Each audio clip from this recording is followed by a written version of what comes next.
السلام علیکم ورحمۃ اللہ وبرکاتہ۔ آج سنن نسائی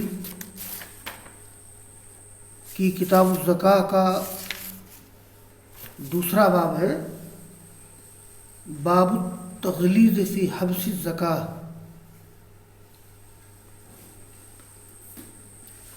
یہ تغلیظ کا معنی ہے کسی معاملے میں سختی کرنا۔ التغلیظ فی الامر، کسی معاملے میں سختی کرنا، یعنی زکوٰۃ روکنے کے بارے میں سختی کرنے کا بیان۔ یعنی جو شخص مال کی زکوٰۃ نہ دے تو اس کے بارے میں کیا وعید ہے، کیا دھمکی ہے، کیا سختی حدیث میں ذکر کی گئی ہے، اس میں اس کا ذکر کیا گیا ہے۔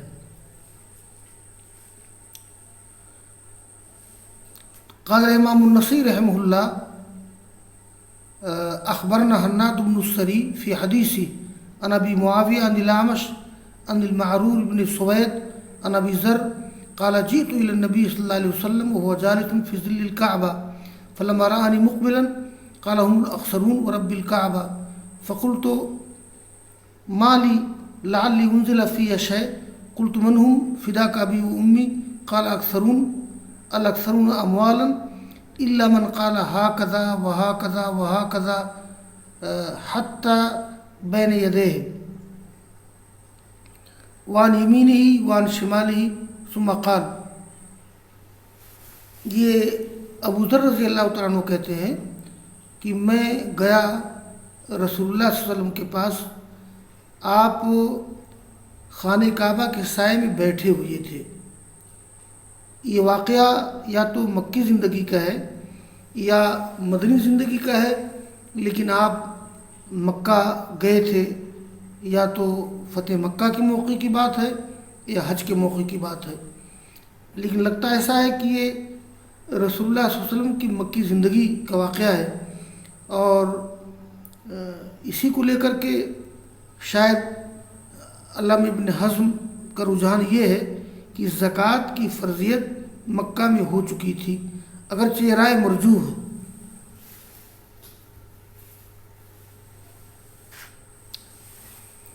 تو ابو ذر کہتے ہیں کہ آپ بیٹھے ہوئے تھے خانہ کعبہ کے سائے میں، جب آپ نے مجھ کو آتے ہوئے دیکھا تو آپ نے کہا کہ وہی لوگ گھاٹا پانے والے ہیں، رب کعبہ کی قسم۔ تو میں نے کہا کہ کیا میرا معاملہ ہے، شاید میرے بارے میں کوئی چیز نازل ہوئی ہے۔ تو میں نے پوچھا آپ سے کہ کون ہے وہ لوگ، آپ نے میرے ماں باپ قربان ہو۔ تو آپ نے کہا کہ الاکثرون اموال، یعنی گھاٹا اٹھانے والے زیادہ مال والے ہیں، جن کے پاس زیادہ مال ہے، نصاب تک مال پہنچ رہا ہے۔ مگر جو شخص ایسا کرے یہاں تک کہ اپنے ہاتھوں کے درمیان اپنے دائیں سے اپنے بائیں سے، یعنی جو شخص مال خرچ کرے، الا من قال، یعنی الا من فعل هكذا وهكذا، دائیں سے دے، بائیں سے دے، سامنے سے دے، خرچ کرے۔ پھر آپ نے ذکر کیا ثم قال والذي نفسي بيده لا يموت رجل فيدعو ابلا او بقرا لم يؤد زكاة الا جاءت يوم القيامة اعظم ما كانت واسمنه تطأه باخفافها وتنتحه بقرونها كلما نفدت اخراها وعيدت اولاها حتى يقضى بين الناس۔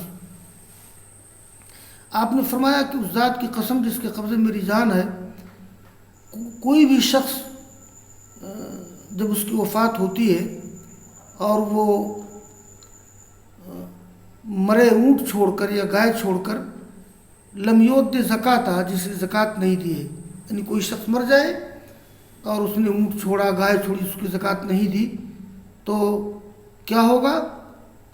وہ اونٹ یا وہ گائے آئے گی قیامت کے دن، اعظم ما کانت و اسمنہ، پہلے سے زیادہ موٹی، پہلے سے زیادہ بڑی، اس کو روندیں گی اپنے کھر سے، اس کو ماریں گی اپنے سینگ سے، اپنی تمام سینگوں سے، یہ بقرونیا، اس کو ماریں گی اپنے سینگوں سے، کلما نفدت، جب آخری صف ختم ہو جائے گی تو پہلی صف کو لایا جائے گا، یعنی جانوروں کا ایک قافلہ، ایک جماعت اس کو رونت کے چلی جائے گی، تو پھر وہ پہلا قافلہ یا پہلی جماعت رودنے کے لیے آئے گی، یہاں تک کہ لوگوں میں فیصلہ کر دیا جائے گا۔ اور آگے کی روایت ہے، قال امام النسائی قال اخبرنا مجاہد بن موسیٰ قال حدثنا ابن عیینہ عن جامع ابن ابی راشد عن ابی وائل عن عبد اللہ قال قال رسول اللہ صلی اللہ علیہ وسلم ما من رجل له مال لا يؤدي حق ماله الا جعل له طوقا في عنقه شجاع اقرع ويفر منه وهو يتبعه ثم قرأ مصداقه من كتاب الله عز وجل ولا تحسبن الذين يبخلون بما آتاهم الله من فضله هو خيرا لهم بل هو شر لهم سيطوقون ما بخلوا به يوم القيامة۔ اس میں بھی زکوٰۃ نہ دینے والے کے بارے میں بڑی سختی اور وعید کا ذکر کیا گیا ہے۔ پہلی حدیث میں اونٹ اور گائے کی زکوٰۃ نہ دینے والوں پر وعید ہے، اور اس میں عام قسم کا کوئی مال جس کی زکوٰۃ نہ دی جائے اس کے بارے میں وعید ہے۔ اس میں کچھ الفاظ مشکل ہیں، طلبہ اس کو مشکل الفاظ کو نوٹ کر لیں۔ ایک تو یہ ہے شجاع اقرع، یہ شجاع کے معنی ہے یا تو نر سانپ یا مطلق سانپ، اور قاضی ایاز کہتے ہیں یہ جنگلی سانپ خطرناک ہوتا ہے، صحرا میں رہنے والا۔ اور اقرع کے معنی ہوتے ہیں الذی لا شعر لہ علی رأسہ، جس کے سر پر بال نہ ہو، گنجا سانپ انتہائی زہریلا ہوتا ہے۔ اور تو ابو وائل روایت کرتے ہیں عبداللہ سے، یعنی عبداللہ بن مسعود سے، انہوں نے کہا کہ فرمایا اللہ کے رسول نے کوئی شخص جس کے پاس مال ہو اور اپنے مال کا حق نہ ادا کرے، یعنی زکوٰۃ نہ دے، تو بنا دیا جائے گا اس کے مال کو طوق اس کی گردن میں۔ کیسے طوق ہوگا وہ؟ یہ طوقاً فی عنقہ شجاع اقرع، اور وہ مال جو ہے گنجے سانپ کی شکل میں ہوگا، یعنی گنجا سانپ، اور وہ اس سے بھاگے گا مال والا، اور وہ سانپ اس کا پیچھا کرے گا، اور روایت میں آتا ہے کہ سانپ اس کو چبانے کی کوشش کرے گا۔ اور پھر یہ عبداللہ نے ثم قرأ، پھر رسول اللہ صلی اللہ علیہ وسلم نے کہا کہ قرآن کریم میں یہی بات ذکر کی گئی ہے، پھر آپ نے اس کا مصداق ذکر کیا اللہ تعالیٰ کی کتاب سے۔ یہ آیت کریمہ ہے سورہ آل عمران کی، سورہ آل عمران کی آیت نمبر 180 ہے، کہ جس میں مال نہ خرچ کرنے پر، بخل کرنے پر سخت وعید ہے۔ وَلَا تَحْسَبَنَّ الَّذِينَ يَبْخَلُونَ بِمَا آتَاهُمُ اللَّهُ مِنْ فَضْلِهِ، نہ سمجھو ان لوگوں کو جو بخل کرتے ہیں اس مال کے بارے میں جس کو اللہ نے ان کو دیا ہے، وہ ان کے لیے بہتر ہے، یعنی وہ جو لوگ مال نہیں خرچ کرتے، بخل کرتے ہیں، کیا ان کے لیے بہتر ہے؟ نہیں، بلکہ وہ ان کے لیے شر ہے۔ ان قریب یہ ان کے گلے میں طوق بنا دیا جائے گا، یا ان کے گلے میں طوق بنا دیا جائے گا اس چیز کا جس کا بخل انہوں نے کیا قیامت کے دن۔ تو قرآن کریم کی آیت میں اسی کا تذکرہ ہے جس کی آپ نے وضاحت کی ہے۔ اور آگے کی روایت ہے، یہ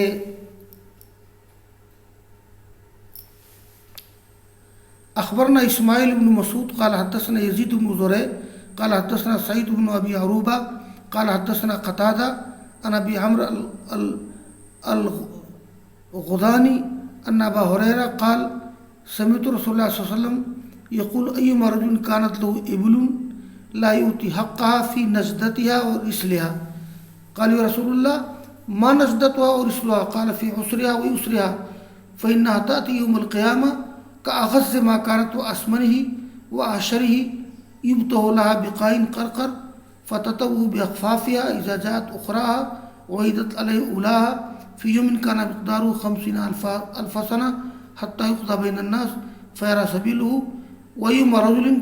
یہ اس میں تذکرہ ہے کہ آپ نے فرمایا اس میں کچھ الفاظ مشکل ہے. یہ نجدتن اور رسلن آپ نے خود سے اس کی وضاحت کی ہے. نجدتن معنی ہوتے ہیں تنگ دستی اور رسل کے معنی ہوتے ہیں آسانی. اور اس میں استعمال کیا گیا اغز. اغز کے معنی ہوتے ہیں تیز رفتار نشیط. اور آشر بھی آشر کے کئی معنی ہیں بلکہ آشر کو پڑھا گیا سین کے ساتھ بھی یہ آسر. تو آسر معنی بھی اسمن موٹا یا آشر اگر شین سے ہے تو انشت کے معنی میں ہے.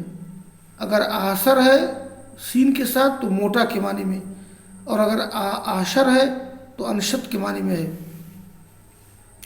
ابتغ لہا یہ ابتغ لہا اے یلقا لا وجہی منہ کے بل گرا دینا. اور قاؤن قرقرون وسیع میدان.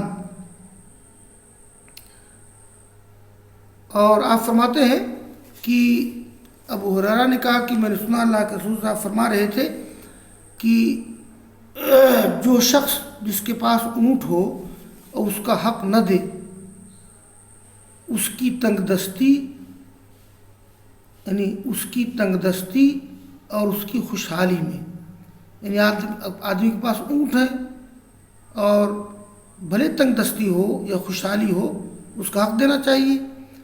لوگوں نے کہا اللہ کے رسول ما نجدتها اور رسلها آپ نے کہا فی عسرها و یسرها یعنی اس کی تنگ دستی اور اس کی آسانی میں. تو آپ نے فرمایا کہ وہ اونٹ آئیں گے قیامت کے دن کہ اغض ما کان اس سے زیادہ تیز رفتار جو پہلے تھے اور پہلے سے زیادہ موٹے پہلے سے زیادہ نشیط. اس شخص کو منہ کی بل اوندھا لٹا دیا جائے گا ایک وسیع میدان میں. وہ اونٹ اس کو روندیں گے اپنے پاؤں سے اور جب اونٹوں کا آخری قافلہ آئے گا یا گزر جائے گا تو اس پر لوٹایا جائے گا پہلے قافلے کو. یہ کب ہوگا؟ ایسے دن جس کی مقدار 50,000 سال کے برابر یعنی قیامت کے دن یہ سزا اس کو ملے گی حتیٰ یقضی بین الناس یہاں تک کہ لوگوں میں فیصلہ کر دیا جائے گا. فیرا سبیلہ تو وہ اپنا راستہ دیکھے گا. اور اسی حدیث کا ٹکڑا ہے جس میں گائے کا تذکرہ ہے. وَأَيُّمَّ رَجُلٍ كَانَتْ لَهُ بَقْرٌ لَا يُؤْتِي حَقَّهَا فِي نَجْدَتِهَا وَرِسْلِهَا فَإِنَّهَا تَأْتِي يَوْمَ الْقِيَامَةِ أَغَضَّ مَا كَانَتْ وَأَسْمَنَهُ وَآشَرَهُ يُبْتَغَ لَهَا بِقَاءٍ قَرْقَرٍ فَتَنْتَعُهُ كُلُّ ذَاتِ قَرْنٍ بِقَرْنِهَا وَتَطَوُّهُ كُلُّ ذَاتِ زِلْفٍ بِزِلْفِهَا إِذَا جاوزت أخرى وعدت عليه أولاها في يوم كان مقداره 50,000 سنة حتى يقضى بين الناس فیرا سبیلو. تو اس میں گائے کا تذکرہ ہے. آگے بکریوں کا ذکر آ رہا ہے کہ جس کے پاس گائے ہو اور وہ اس کا حق نہ دے یہ تنگ دستی میں یا خوشحالی میں تو وہ گائے آئے گی قیامت کے دن اس سے زیادہ پہلے سے زیادہ نشیط تیز ترار پہلے سے زیادہ موٹی پہلے سے زیادہ تندرست. تو اس شخص کو اوندھا کر دیا جائے گا گائے کے لیے ایک وسیع میدان میں. تو یہ ہر سینگ والی گائے اس کو اپنی سینگ سے مارے گی اور ہر کھر والی گائے اپنی کھر سے اس کو مارے گی. جب آخری جماعت گائے کی گزر جائے گی تو اس پر لوٹایا جائے گا پہلی جماعت کو ایسے دن میں جس کی مقدار 50,000 سال کے برابر ہوگی حتیٰ یقضی بین الناس یہاں تک کہ لوگوں میں فیصلہ کر دیا جائے گا. اب حدیث کے آخر میں ذکر ہے یہ بکریوں کا یعنی آدمی کے پاس اونٹ ہو اس کی زکوٰۃ نہ دے، آدمی کے پاس گائے ہو اس کی زکوٰۃ نہ دے، آدمی کے پاس بکریاں ہوں ان کی زکوٰۃ نہ دے۔ ان کی تفصیلات آگے آ رہی ہے، ان کا نصاب کیا ہے، زکوٰۃ کیا ہے۔ وَأَيُّ رَجُلٍ كَانَتْ لَهُ غَنَمٌ لَا يُؤْتِي حَقَّهَا فِي نَجْدَتِهَا وَرِسْلِهَا فَإِنَّهَا تَأْتِي يَوْمَ الْقِيَامَةِ كَأَغَزِّ مَا كَانَتْ وَأَكْثَرِهِ وَأَسْمَنِهِ وَأَعْشَرِهِ ثُمَّ يُبْتَعُ لَهَا بِقَاعٍ قَرْقَرٍ فَتَوْهُ كُلُّ ذَاتِ زِلْفٍ بِزِلْفِهَا وَتَنْتَعُهُ كُلُّ ذَاتِ قَرْنٍ بِقَرْنِهَا لَيْسَ فِيهَا أَقْصَى وَلَا عَصْبَى إِذَا جَاوَزَتْ أُخْرَاهَا وَعِدَتْ عَلَيْهِ أُولَاهَا فِي يَوْمٍ كَانَ مِقْدَارُهُ 50,000 سَنَةً حَتَّى يُقْضَى بَيْنَ النَّاسِ فَيَرَى سَبِيلُهُ۔ تو آپ نے فرمایا کہ وہ شخص جس کے پاس بکریاں ہوں وہ جن کا حق نہ دے، یعنی زکوٰۃ نہ دے۔ امام مسلم نے اس سے زکوٰۃ نہ دینے پر استدلال کیا ہے، تو اس کی تنگ دستی اور خوشحالی میں، یعنی ہر حال میں اس کی زکوٰۃ دینا چاہیے اگر نصاب کو پہنچ جائے۔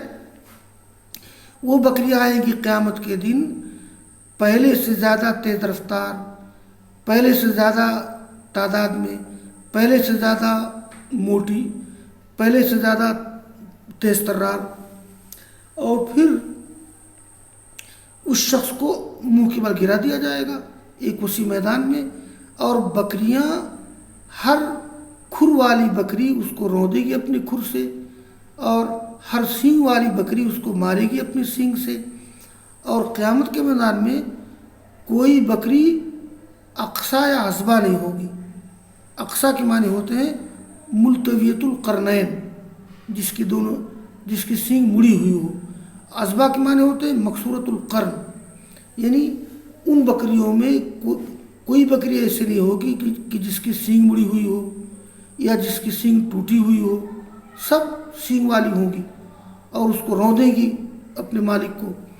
جب ان سے گزر جائے گا آخری قافلہ، آخری جماعت، وعیدت علیہ اولا، تو اس پر لوٹایا جائے گا پھر پہلی جماعت کو، یعنی جیسے بکریوں کا ایک قافلہ روند گیا اس کے بعد پھر دوسرا قافلہ آئے گا، ایسے سلسلہ باقی رہے گا۔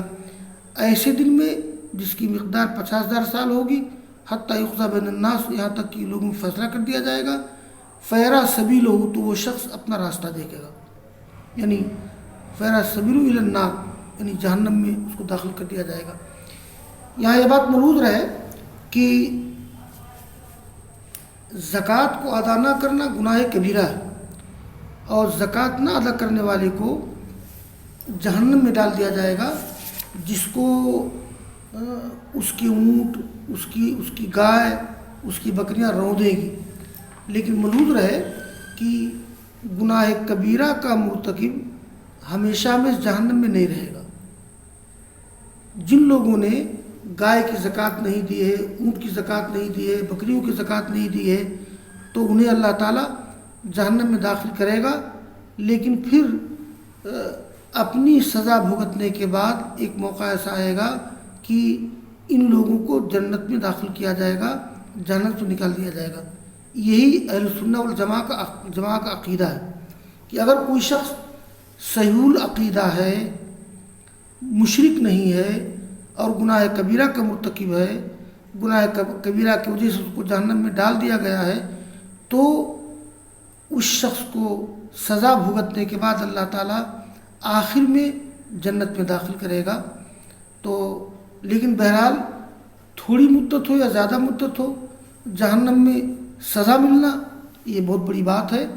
اللہ تعالیٰ ہم لوگوں کو جہنم کی سزا سے بچائے، اور جو لوگ ہم میں مال والے ہیں ان کو مال کی زکوٰۃ ادا کرنے کی توفیق دے۔ آمین، تقبل رب العالمین۔